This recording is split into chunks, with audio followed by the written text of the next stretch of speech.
Hello mga karosas, nandito ulit tayo ngayon sa kusina. Samahan niyo ako magluto. Magluto ulit tayo habang tayo ay nagluluto. Marami akong kwento, maraming balita, maraming chika. So, samahan niyo ako mga karosas hanggang matapos itong video ko, itong chika ko. Ang daming magandang balita, good news and bad news. So, bago natin magchika, ito may butter na. Para iprito natin sa karni na nilaga na, malambot na yan. Tapos may half cook tayo na eggplant, may potato, saka may tomatoes, at saka onion. Bali hindi na ito hiniwa ito kasi ibuo lang natin ito, at saka mga spices. So panoorin nyo na lang ako mga karosas. Ayan, so malapit na mag-melt yung butter. Bago ang lahat, maglagay tayo ng spices para mabango. Isali natin pag prito, pag isa yung spices. Ayan, black pepper yan. Saka kunting yellow. Turmeric, yung yellow ginger sa atin ang tawag. Siyempre ang paprika. Damihan natin paprika kasi mas lalong masarap pag maraming paprika. Kunting garlic powder.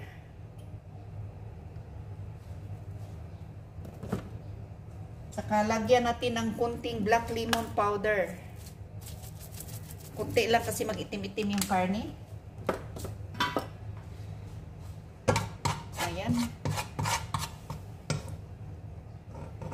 Iprito lang natin mga karosas. I-fry natin kunti yung spices sa butter para mabango.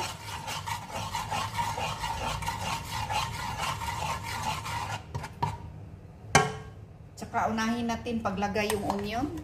Kahit buo-buo pwede natin i-prito.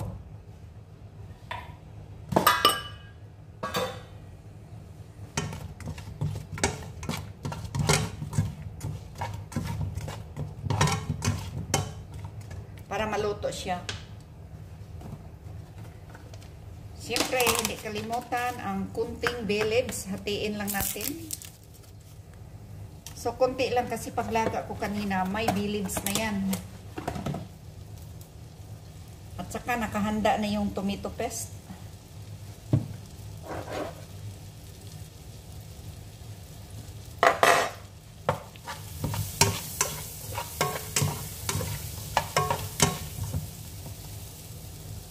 So, pwede na natin isunod ang karne mga karosas.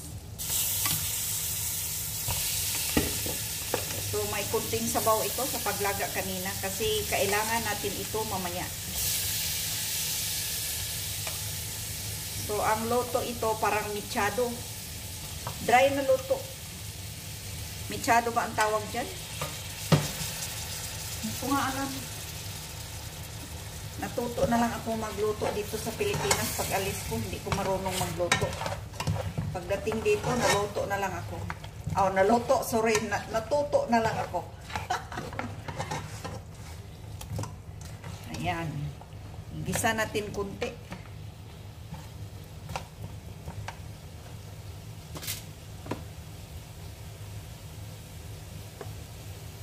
Kumusta na kayo mga kapwa ko OFW?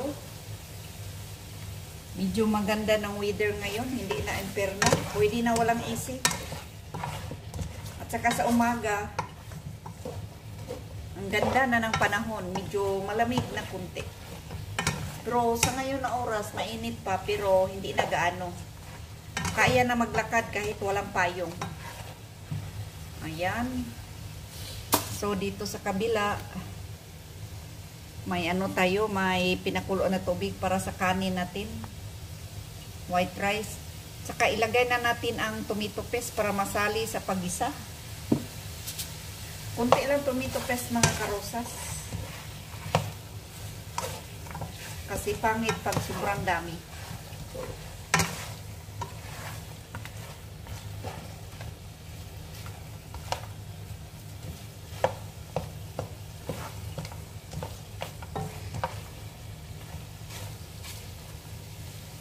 Lagyan natin ng kunting sabaw, yung soup sa paglaga natin kanina, kunti lang.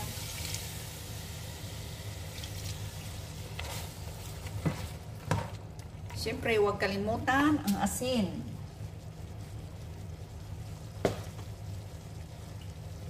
Masarap itong mga karusas.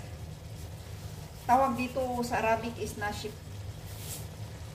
Asin, tapos lagyan natin ng kunting maanghang. Kunti lang na maanghang. Yung spicy kunti. Yung crushed pepper.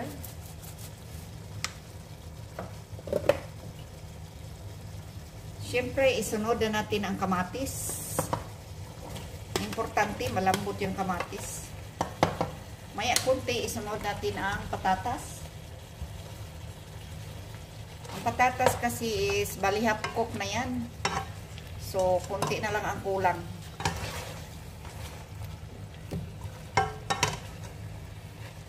So, kailangan ma-mix ito mga karosas. Ganito ba kayo magluto, mga kapwa po OFW? Nakaluto na ba kayo ng ganito? Sa bagay, ang mga amo natin, iba-iba ang style sa pagluluto. Ito, turo ito ng amo kong babae. Bale, nakuha lang rin niya ito sa YouTube, sa YT.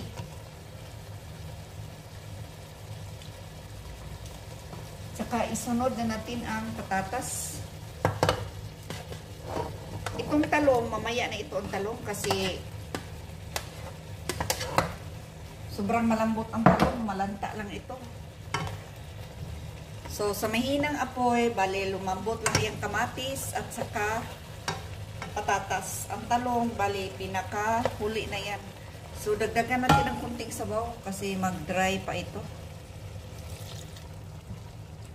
Ayan, dito sa kabila, may pinakulo tayong tubig. Pwede na natin ilagay yung kanin. Kanin bigas. Itong bigas na to, bali, binabad ko ito ng, bali, 1 oras na ito. Kita ko sa inyo.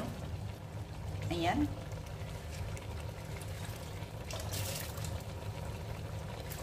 So, pag sobrang dami, hindi natin pwede ubusin yung bigas. Tingnan natin. Kunti lang ubusin natin.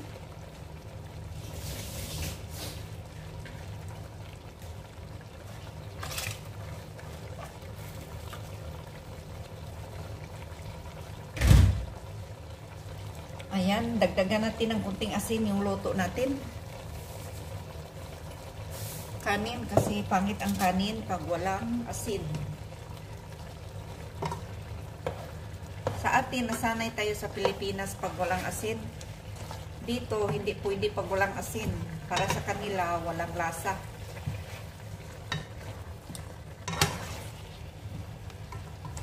Ayan ang mga karosas. So, sa mihinang apoy, takpan natin within 30 minutes. Maluto na yung patatas at saka kamatis, lalambot na yan.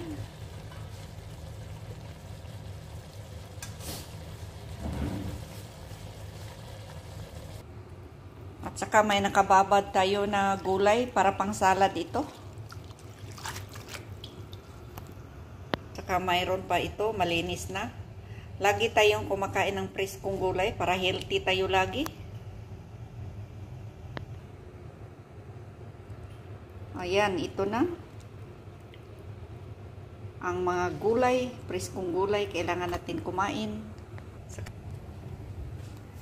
Saka dito tayo sa labas.